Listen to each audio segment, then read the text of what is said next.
Des soldats partent à l'assaut d'une tranchée en jouant au foot lors de la guerre 14-18. Waouh! Un truc de fou! Kick and rush. Le football s'invite parfois de manière tragique dans l'histoire.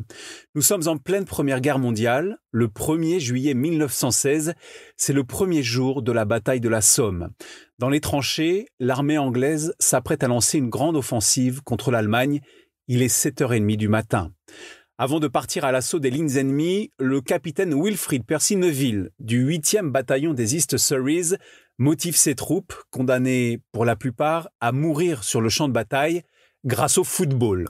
En effet, il propose un défi aux soldats sous ses ordres. Emmener les 2 ballons de foot qu'il possède dans les tranchées allemandes pour, en quelque sorte, marquer un but au camp adverse. Sauf que ce match se joue sur un no man's land et sous le feu des mitrailleuses.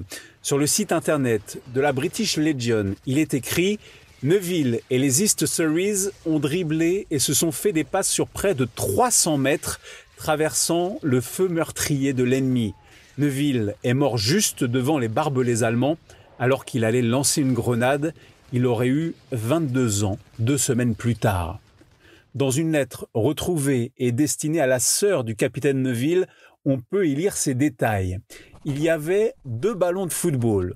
Sur l'un était écrit « Grande finale européenne, les East Surreys contre les Bavarois » et sur l'autre ballon, pas d'arbitre.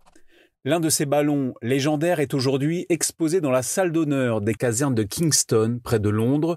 Le capitaine Wilfrid Neville repose, lui, au cimetière militaire de Carnoy, dans la Somme, et son geste footballistique est immortalisé dans un court-métrage de Stéphane Barbato qui s'intitule « Play the Game ». Waouh! Un truc de fou! Ta dose d'anecdotes sur l'histoire du football à retrouver en podcast sur Facebook, Twitter, Instagram et sur untrucdefoot.fr.